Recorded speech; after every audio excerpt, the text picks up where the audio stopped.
Hey babes, welcome back to a new video. In this video, we're going to be learning how to get this gorgeous highlighted color on your own. So first things first, I'm starting with a raw hair wig, and I'm saying this specifically, yes, because we need this for the next steps. And then I am dyeing with the Schwarzkopf Blonde Me. I'm using like a couple scoops, and I'm using 7 volume. This is why I said we need raw hair. And I'm using a 1:2 ratio, so 2 parts developer, 1 part bleach, and mixing it all together until it has a consistency similar to this. I'm also going to be prepping my foils ahead of time. I do have longer hair, so I'm using the foils that you can like make them your own style and your own size. But yeah, so first things first, for this style specifically, I have kind of a pattern that I do. So I'm going to be taking, for the first row, I'm going to be taking 2 tracks out of the wig, and this is going to be a highlight weave row. And then you'll see what we do after that. So for the highlight weave, we're going to take the hair, make sure it's all combed out, and then weave up and down with the bottom of our comb, just to get like kind of every other hair type of thing, so that you have that highlighted effect. And once you separate the 2 hairs, you're going to see that you have about like half of the hair there. And to get that blend that we're talking about, you're going to have to tease it. That is how everyone gets the blend. If you just go ahead and slap color on there, it's going to be very harsh lines. So you're going to want to tease this. The more you tease, the more it is going to be blended, and also the less color that you have. So just keep in mind, like for the style that you want, how much color you want, how much of it you want to be blonde basically, and then you have to tease to the amount that you're going to want. But definitely tease at least a couple times just to make sure that the hair is going to be completely blended once you put that color on there. So I'm teasing up to the root, and then I'm teasing very lightly so that when I do comb it out, it's not going to be like super difficult. But you still need to be teasing a decent amount. See, I teased about half of that out, and now I have this section. And what I like to do before I start dyeing is prep some foils with some color on there, just so that the hair can stick to it easier and that you can coat the bottom of the hair. For this specific style, my client requested that I have a longer root, so I'm starting a little bit further down than I would usually do for this type of style, and then applying the color. So I like to saturate the hair completely, like make sure that hair is covered, just so you can have a very even lift. And making sure every single piece has lightener on it so that everything can be the same color. When I get to the top of the foil, I like to kind of feather my coloring by shifting my brush sideways and kind of flicking it upwards. And then I go ahead and close up the foil.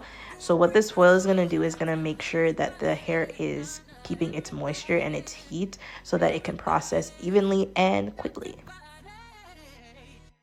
For this next section, we're just going to take 1 track, and this section is going to be kind of what I like to call like a full foil.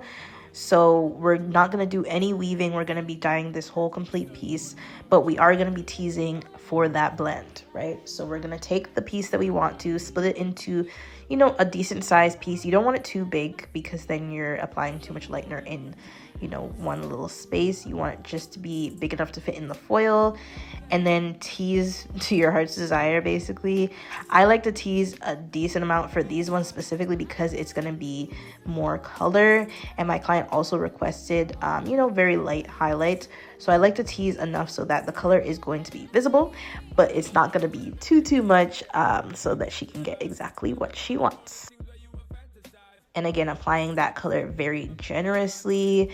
You do not want to be stingy when it comes to color. And then feathering out the top exactly like this. So I'm just flicking the brush up and down so that, you know, the color stops in kind of different places and it's not just one harsh line. This will also help with blending just a tad, not like a crazy amount, but I still like to do it. But yeah, definitely do not be stingy with your color, because you don't want little pieces of uncolored hair and little pieces that have been untouched. You want to make sure everything is saturated so you can get a nice even blonde.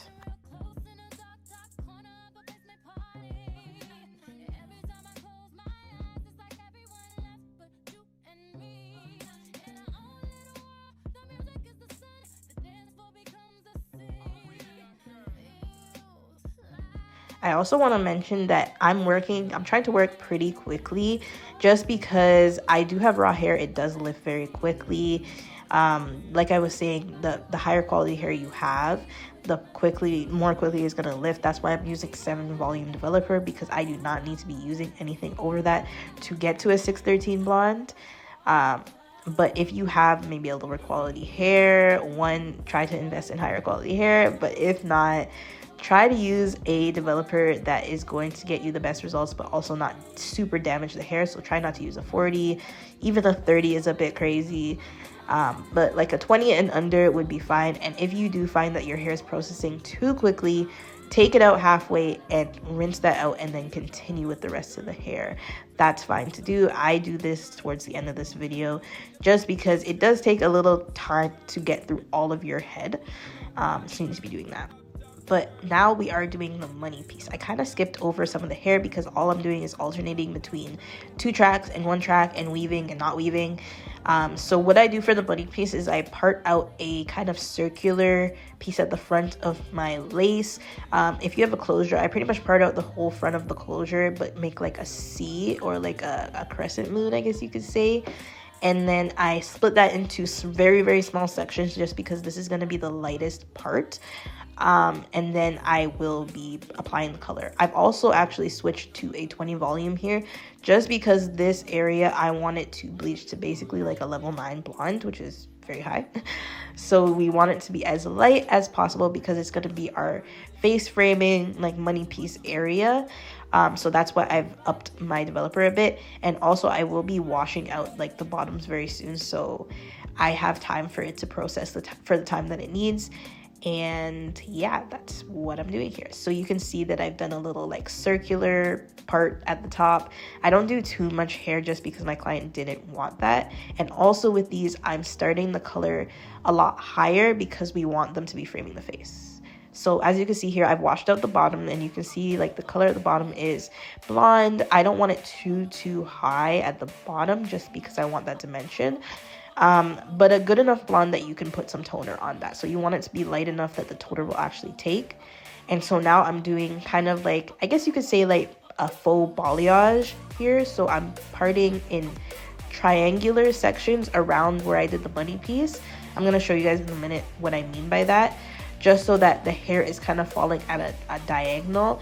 And when I apply the color, I'm going to be applying it like a diagonal as well. So it's going to be like very high towards the front of the hair, and then it's going to go lower as I go to the side of the hair. So we're going to see that in just a moment. I know it kind of doesn't make too much sense, but yeah.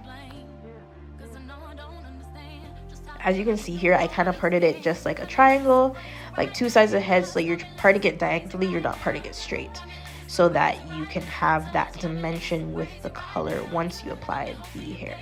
And so again, I'm gonna go in with the same skip some hair and then part some hair, and the same thing that I was doing before.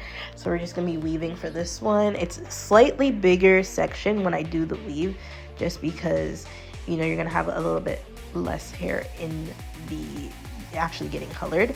And then when I apply it here, I'm just gonna be applying more bleach to the side that's closer to the front. So I'm going to take it higher. I'm going to take that bleach a little bit higher, and then as I'm going towards the back of the hair, towards the other side of the foil, it's going to just be in a little bit lower. So you're just basically going to be going in a diagonal line so that you have like this gradient color. So as you can see, that's what I'm doing there.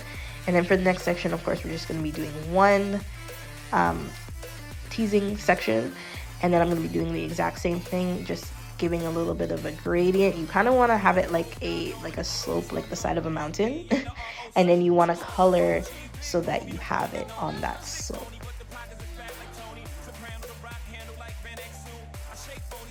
And I only did this for about 4 to 6 sections at the top, just because my client didn't want too much color at the top of her head, and she did want that longer root. But ordinarily, like if you want the hair to be more blonde than brown, you're gonna take that a little bit higher and you're gonna do more sections just like this. But just because my client wanted a more subtle highlight look. We're doing it in a little bit less of sections, and we're doing less high on the hair. So we're doing the same exact thing, coating all of the hair with the bleach and making sure we have that kind of diagonal line of color so that we do have that gradient once it's finished processing. So this is a better angle of what I'm actually going to be doing. So I'm going to be taking the hair and coating it with the bleach completely. And then as I'm working up to the top of the foil, one side is going to have kind of like a slope and have more bleach on it. And then you're going to go down gradually. And as you go towards the back of the head of the wig, you're going to be putting it lower and lower and lower. So you have that kind of diagonal line right there of where you want to put your bleach. After the color is fully applied to the hair, I just let it sit for the amount of time that I need it to process. I usually do 20 to 30 minutes. And then I apply a toner after I've washed it out. I use the Wella T18 with 10 volume. For styling, I just did some long layers and a little bit of face frame as well. And like a little trim. I always trim my wigs. And then I added some light like blowout curls with the flex style, the sharp flex style. And that's basically the color. And this is based on my Chloe unit. For the Chloe unit that's on the site, I take the color up a little bit higher, like I was saying. And if you do want that like lighter base, I do a bleach bath before if you want that. But if not, this is exactly how I get that color. And as always, if you guys enjoyed this video, like, comment, and subscribe.